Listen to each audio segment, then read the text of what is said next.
This is a short story. You can read it online.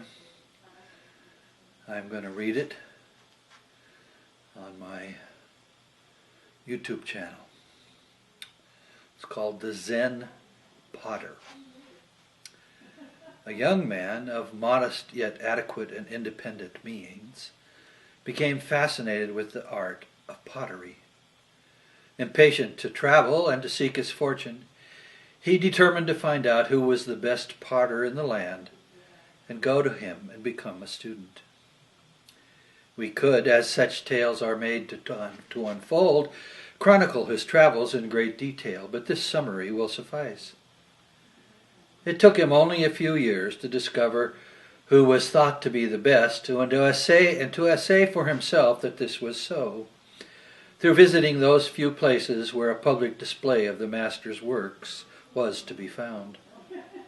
Finding the master took a few more years because of the master's well-known modesty, disinterest in public affections, and habits of work. It was no longer a young man who arrived finally one day before the gate of the master's pottery works. As is usual in these stories, he was refused admission and told to go away. More years of waiting followed. One day, a dirty and decrepit old beggar knocked at the gate, and while he was being immediately admitted, the no longer young man still had enough agility to dash through the gate and seek thereby to confront once more the refusal to admit him.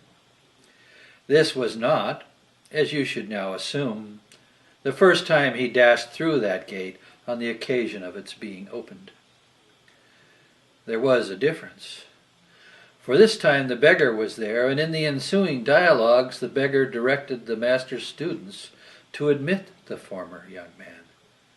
While our hero was surprised at the authority of the beggar, he was too happy by his new position to consider any deeper meaning of that act. Again, time passed.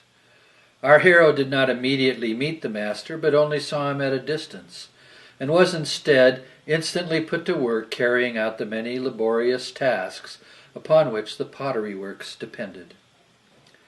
The students made many objects of practical import, which were sold through the pottery store, and which kept the place going. Eventually, our former young man became aware that the master potter himself did only one thing, the same thing, every week of the year. This is what the master did. He worked with porcelain only, which he fashioned by hand and then fired by himself. His students played no role in this, although they did provide the basic materials and kept the works and the kilns going. Each week the master made a dozen porcelain cups, without handles, of the small size used for tea ceremonies. When they had cooled from their firing, the master inspected them very carefully, and then methodically broke each one, throwing it away. Once in a great while, a single one of these would satisfy him, and a customer who was on a kind of waiting list would be notified, and the purchase of the cup resulted in great sums of money changing hands. The students handled the sale and also the books and the accounts. The master just made his cups. After a number of years of labor and many seldom answered questions to the students about the way the master worked, the now middle-aged man still had no significant answers to his various questions. He had, however, become a decent journeyman potter and contributed to the work sold through the store in that way.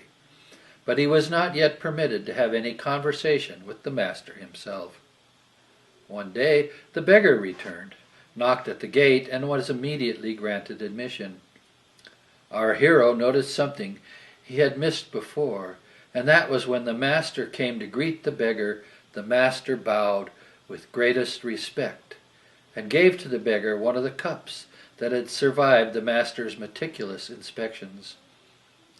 As the beggar left the premises, our hero too walked out the gate on sudden impulse and followed the beggar. Again, as in these kinds of stories, a few years passed before the slowly aging, once young man followed the beggar around, pestering him with questions about the master and other mysteries of the pottery works, including the existence and the meaning of the beggar. One day, for no apparent reason, the beggar relented and explained what was going on. This is what he said. I am the teacher of your former master. Each cup he makes, he strives to make most perfectly, and because of his great skill, this is almost always the result. Each cup is perfect. Rarely one cup is imperfect, and these he saves and gives away to his students, or on occasion to me. This is his way of paying us for what we do or have done for him. He has discovered, as I did many years ago from my teacher, that perfection is an illusion, and only that which is flawed is real. This is true as much as regards human beings as it is with any object human beings create.